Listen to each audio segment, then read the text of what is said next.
Hello friends, welcome to Cookie Cooker Light. So இந்த வெண்டைக்காய் புளிக்கறி கிராமத்து ஸ்டைலில் எப்படி செய்யலாம் அப்படின்றத பார்க்கலாம் வாங்க. வீட்டில் இருக்கிற சிம்பிளான இன்க்ரீடியன்ஸ் வச்சு எப்படி செய்யலாம் அப்படின்றத பார்க்கலாம். அதுக்கு முன்னாடி நம்மளோட சேனலை இன்னும் நீங்கள் சப்ஸ்கிரைப் பண்ணலைன்னா சப்ஸ்கிரைப் பண்ணிக்கோங்க. பக்கத்தில் இருக்கிற நோட்டிஃபிகேஷன் பெல் ஐக்கானையும் ப்ரெஸ் பண்ணி ஆல் அப்படின்னு செட் பண்ணிக்கோங்க.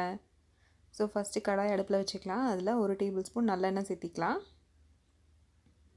நல்லெண்ணெய் நல்லா சூடாகட்டும்.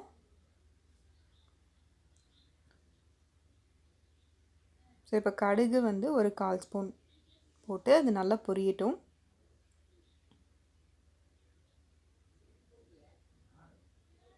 வெந்தயம் வந்து சும்மா ஒரு 1/4 ஸ்பூன் அதுவும் போட்டு நல்லா பொரியட்டும்.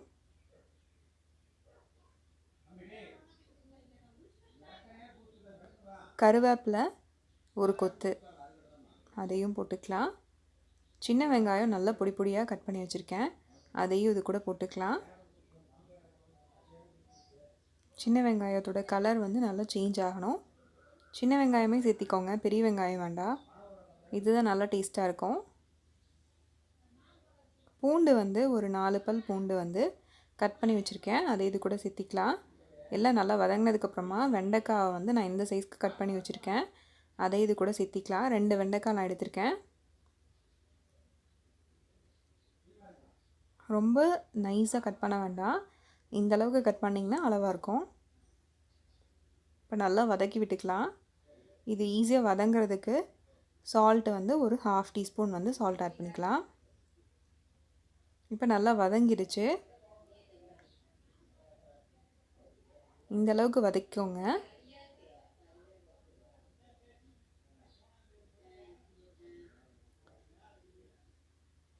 புளி வந்து ஒரு எலுமிச்சம்பழம் அளவுக்கு எடுத்து அதை வந்து ஊற வச்சுருக்கேன். அந்த புளி தண்ணியை வந்து இது கூட சேர்த்திக்கலாம்.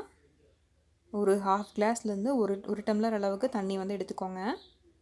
ஏன்னா வெண்டைக்காயில் வேகணும் இல்லையா, அந்தளவுக்கு நீங்கள் தண்ணி எடுத்துக்கோங்க. இப்போது இது காரத்துக்கு 1/2 டீஸ்பூன் வந்து சில்லி பவுடர் ஆட் பண்ணிக்கலாம். ஏற்கனவே சால்ட் நம்ம ஆட் பண்ணிட்டோம், பத்தலை அப்படின்னா நீங்கள் மறுபடியும் ஆட் பண்ணிக்கோங்க. இப்போ இந்த தண்ணி வந்து பாதியாக சுண்டுற அளவுக்கு நல்லா வந்து கொதிக்கணும், அந்த அளவுக்கு வந்து வேக வச்சுக்கோங்க. ஸோ இந்த அளவுக்கு இருந்தால் ஓகே. இப்போது தேங்காய் துருவல் ஒரு டேபிள் ஸ்பூன் வந்து ஆட் பண்ணிக்கலாம். ஆட் பண்ணி இதை கலந்து விட்டுட்டு அடுப்பை வந்து ஆஃப் பண்ணிடலாம். இப்போ நம்மளோட செட்டிநாடு புளிக்கறி வந்து ரெடி ஆகிடுச்சு. இந்த வீடியோ உங்களுக்கு பிடிச்சிருந்தது அப்படின்னா லைக் பண்ணுங்கள், கமெண்ட் பண்ணுங்கள், மறக்காமல் உங்களோட ஃப்ரெண்ட்ஸுக்கும் வந்து ஷேர் பண்ணிக்கோங்க. இன்னும் நம்மளோட சேனலை சப்ஸ்கிரைப் பண்ணாமல் பார்க்குறீங்க அப்படின்னா சப்ஸ்கிரைப் பண்ணிக்கோங்க.